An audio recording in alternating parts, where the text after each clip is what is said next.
Hello everyone, in this video I am going to discuss previous year question paper of NET Psychology दिसंबर 2019 में unit 10 में से जो आपका emerging areas है, तो आई हैव सेपरेटेड कि जो भी इमर्जिंग एरियाज यूनिट से जो क्वेश्चंस आए हैं उनको मैंने इस पूरी वीडियो में एक साथ कर दिया है, ठीक है। तो और जून 2019 का ऑलरेडी मैंने वीडियो बना के काफ़ी पहले डाला हुआ है, you can check that out in the channel, okay. Question number 1 is the eudaimonic view of subjective well-being holds that। तो यहाँ पे subjective well-being के दो पार्ट्स होते हैं, ठीक है। उनमें से एक है eudaimonic, उसके बारे में यहाँ पे पूछा जा रहा है, ठीक है। True happiness is found in expression of virtue. Well-being refers to striving for perfection. Subjective well-being focuses on bodily pleasures like focus on appetite and self-interest. Well-being consists of fulfilling its true self।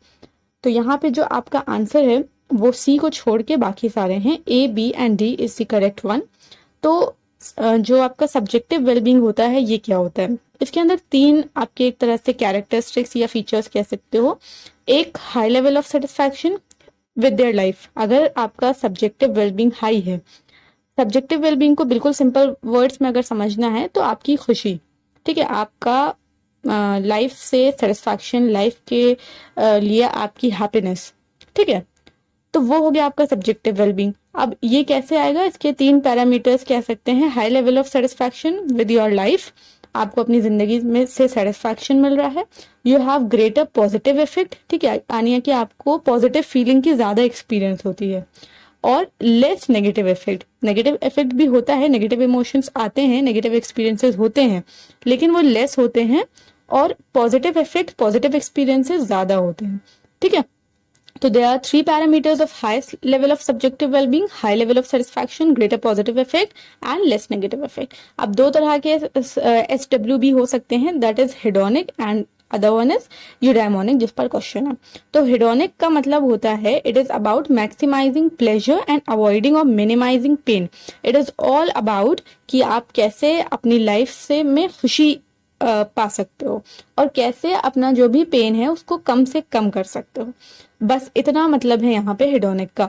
तो जैसे कि आपको कोई चीज बहुत पसंद है करना तो आप उसको करोगे जाके, कोई चीज ऐसी है जो आपको नहीं पसंद है करना या जिसको करने से आपको किसी भी तरह का पेन होता है, किसी तरह का डिस्कम्फर्ट फील होता है, ईदर फिजिकली और मेंटली और इमोशनली, तो वो चीज आप अवॉइड करोगे। तो यहाँ पे सिर्फ वो, अगर आपको इस तरह की आपकी सब्जेक्टिव वेलबींग है तो वो आपका हेडोनिक सब्जेक्टिव वेलबींग होगा, ठीक है। ऐसा नहीं है कि ये गलत है या ये रॉन्ग है, दोनों ही इक्वली वो हैं, ठीक है। जिसको जिस काम में मजा आ रहा है वो काम कर रहा है, नहीं मजा आ रहा है वो काम नहीं कर रहा है, तो that is simply hedonic subjective wellbeing. Next one is eudaimonic. इसका मतलब ये होता है कि it also talks about meaning, purpose, ठीक है। What I mean stated is where one lives in accordance with one's diamond और true self, जो आपका एक true self है उसके साथ आप रहोगे, ठीक है। This perspective places focus on meaning in life and self realization। एक आपकी लाइफ में मीनिंग होगी, आपकी लाइफ में एक पर्पस होगा, you have the self realisation, आप अपने स्ट्रेंथ से, अपने वीकनेस से बहुत अच्छी तरह से वाकिफ हो, और भी जितनी इस तरह की चीजें हैं, तो वो सारी जब हम मीनिंग की बात करते हैं तो आ जाता है यूडाइमोनिक में, ठीक है। अब यहाँ पे आप देखो जो ऑप्शन नंबर सी है that is completely off hedonic perspective, ठीक है, और हमें क्वेश्चन में यूडाइमोनिक व्यू पूछा जा रहा है, तो सी ऑप्शन आपका हेडोनिक का है, बाकी ए बी डी आपके जो है वो यूडाइमोनिक के हैं। आई होप अब क्लियर होगा। फेमिनिस्ट थ्योरी हेल्प्ड इन, फेमिनिस्ट थ्योरी इनमें से किस चीज में हेल्प करती है? The answer is human growth and development. अब बहुत से लोगों को ऑप्शन नंबर 1 लग सकता है, dealing with gender inequality, but remember कि जो फेमिनिस्ट थ्योरी है इसका एम क्या है कि ये जो भी फीमेल्स हैं उनको अपलिफ्ट करना इन द सोसाइटी, उनकी कंडीशंस को इम्प्रूव करना। Feminism is not about degrading main, ठीक है, feminism is not about dealing with inequality, ठीक है। जिस तरह से एक मतलब एक किसी भी ह्यूमन का राइट है रहना, ठीक है, उस तरह से एक फीमेल को भी रहना चाहिए, ठीक है। तो उनकी जो कंडीशन डाउन हो गई है due to our patriarchal society, ठीक है, उसको अपलिफ्ट करना, उनकी उस कंडीशन को इम्प्रूव करना, this is what feminist theory AIIMS. तो यहाँ पे जो ह्यूमन है वो फीमेल्स कि एक तरह से आप कह सकते हो फीमेल्स ह्यूमन है, इस वजह से ह्यूमन ग्रोथ एंड डेवलपमेंट ये आपका करेक्ट आंसर हो। ठीक है, ऑप्शन 2 एंड ऑप्शन नंबर 4 आप आराम से एलिमिनेट कर सकते हो। बस आपको ऑप्शन 1 में कंफ्यूजन हो सकती है, डीलिंग विद जेंडर इनइक्वालिटी। तो it is not about dealing with inequality, it is about uplifting females in the society. Okay. Next question is, culture encompasses lifestyles, values, practices, and goal which provide distinct identities to the people and community.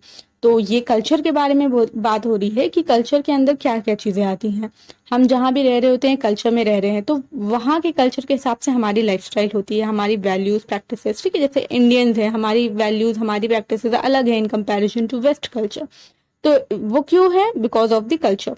ठीक है, ये हमें एक distinct identity, एक हमारी एक अलग identity बनाती है। ठीक है, और इंडिया में ही कई कल्चर हैं, तो अलग अलग कल्चर्स की अपनी अपनी आइडेंटिटी है, अलग अलग लोगों के हिसाब से उनकी लाइफस्टाइल, उनकी वैल्यूज उस तरह की हैं। Next is, culture always acts as a constraint in the growth of community. कल्चर हमेशा एक तरह से कंस्ट्रेंट मतलब बाधा, ठीक है, एक रुकावट पैदा करता है इन द ग्रोथ ऑफ कम्युनिटी। तो ये स्टेटमेंट कंप्लीटली इनकरेक्ट है कि कल्चर किसी भी तरीके से एक रुकावट पैदा नहीं करता है in the upliftment of the community. ठीक है, उसकी ग्रोथ में, उसकी अपलिफ्टमेंट में कल्चर कभी भी एक कंस्ट्रेंट पैदा नहीं करता है। ओके, तो the answer is option number 3, A is true but R is false. Next question is, in the context of marginalization, it is suggested to adopt social empowerment model while dealing with LGBTs because, तो LGBT को deal करते time, ठीक है, LGBT एक तरह से marginalized community में आ जाते हैं, तो ये बोला जाता है कि ऐसे मतलब LGBTs को डील करते टाइम हमें social empowerment model का यूज करना चाहिए। बिकॉज क्यों यूज करना चाहिए? तो it increases this groups collective and personal self advocacy. Self advocacy का मतलब सेल्फ रिप्रेजेंटेशन, ठीक है, अपने आप को एक्सप्रेस कर पाना, रिप्रेजेंट कर पाना सोसाइटी में, इंडिविजुअल लेवल पे, हर तरह से। तो अगर हम सोशल एम्पावरमेंट मॉडल का यूज करते हैं तो एलजीबीटीज में क्या होगा कि उनकी जो ग्रुप की कलेक्टिव और पर्सनल दोनों तरह से वो अपने आप को रिप्रेजेंट कर पाएंगे। अब सोशल एम्पावरमेंट मॉडल, आप बस नाम से ही इसको क्लियर है कि ऐसी कोई भी मॉडल पे काम करना जो एम्पावर करे, ठीक है, सोशल लेवल पे। तो वही चीज है यहाँ पे। Next is, they learn that they can lead fulfilling and satisfying life. वो अपने तरफ से अपनी एक फुलफिलिंग और सेटिस्फाइंग लाइफ जी सकते हैं। Concerns about LGBT are social concerns and not the concern for individual. अब अगर आपको पूरा क्वेश्चन ही नहीं समझ में आया, जस्ट इन केस आपको ये भी नहीं पता सोशल एम्पावरमेंट मॉडल क्या है, ठीक है, लेकिन आप ऑप्शन को ही देख के समझ के इस ऑप्शन को आराम से एलिमिनेट कर सकते हो, क्योंकि एलजीबीटी का जो कंसर्न है it is social concern end of course individual concern तो है ही है।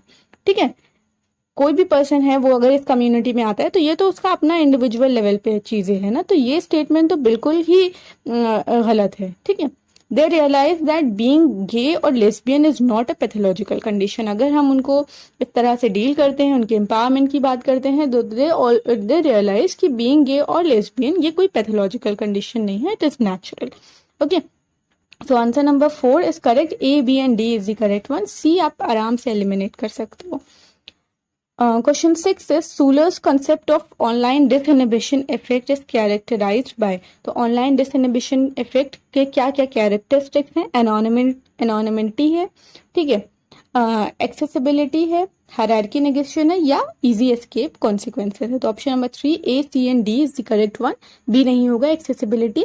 एक्सेसिबिलिटी का सिंपल मतलब ये है कि कोई चीज आप कितनी इजीली एक्सेस कर पा रहे हो, ठीक है, तो वो ऑनलाइन डिसइनहिबिशन इफेक्ट का कैरेक्टरिस्टिक्स में नहीं आएगा। तो ऑनलाइन डिसइनहिबिशन होता क्या है? इसका मतलब ये होता है कि जब भी आप किसी पर्सन से ऑनलाइन बात कर रहे हो, ठीक है, फेस टू फेस नहीं हो, उस टाइम पे यू फील फ्री, ठीक है, बात करते टाइम आपको किसी तरह की कोई हेजिटेशन नहीं होगी, कोई लिमिट नहीं होगी, ठीक है, आप खुलकर बात कर पाओगे।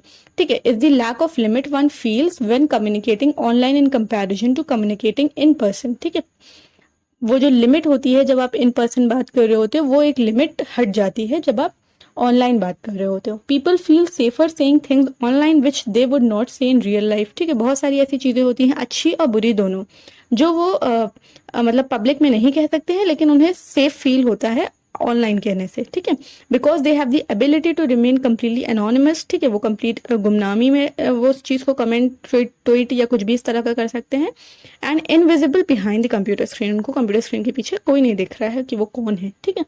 Apart from anonymity, other factors such as asynchronous communication, ठीक है, कोई सिंक्रोनस नहीं होता, वो बाद में कुछ सोच के, कुछ गूगल करके, मतलब जो भी उसका हो वो बाद में रिप्लाई कर सकता है या बाद में उस चीज़ को देख सकता है। उस टाइम पे ऑन द स्पॉट अगर आपसे कोई क्वेश्चन पूछ रहा है तो आपको उस वक्त फौरन आंसर करना होगा, लेकिन ऑनलाइन कम्युनिकेशन के टाइम आप बाद में भी उस चीज़ को आंसर कर सकते हो। एम्पैथी डेफिसिट होती है, ठीक है, इंडिविजुअल पर्सनालिटी आ जाती है, एंड कल्चर फैक्टर्स होते हैं जो ऑनलाइन डिसइनहिबिशन में कंट्रीब्यूट करते हैं।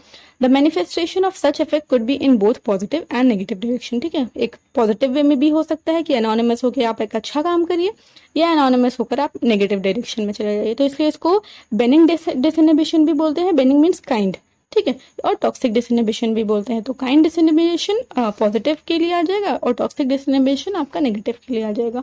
तो एनोनिमिटी रहती है ऑनलाइन डिसइनहिबिशन इफेक्ट में। हायरार्की नेगेशन का मतलब ये होता है कि एक तरह से जो हायरार्की बनी होती है बड़े छोटे की, ठीक है, एज के लिहाज से, सोसाइटी के लिहाज से, और भी जितने भी लेवल्स ऑफ सोसाइटी हैं, ठीक है, उनके लिहाज से जो हायरार्की बनती है, एक बड़ा छोटा जो इंसान होता है वो चीज़ ख़त्म हो जाती है, नेगेशन हो जाता है उसका।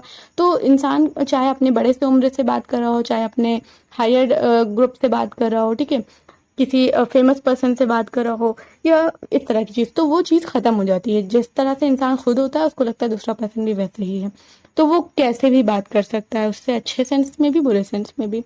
ईजी एस्केप कॉन्सिक्वेंसेज, जो भी उसके कॉन्सिक्वेंसेज हैं वो उससे बच सकता है, क्योंकि that person is completely anonymous, गुमनाम है वो पर्सन, ठीक है।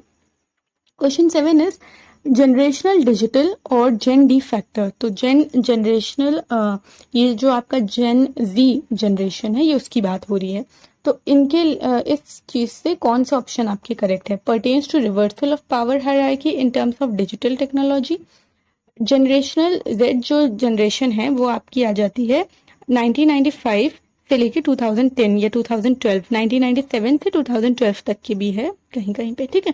तो ये वो जनरेशन है, और ये वो जनरेशन है जिसमें आपके जो वो लोग आ जाते हैं जिनका टेक्नोलॉजी से बहुत ज़्यादा मतलब एक्सेस है, ठीक है। उस टाइम पे ये लोग आए हैं, जनरेशन जी के लोग, जो टेक्नोलॉजी फ्रेंडली हैं, ठीक है।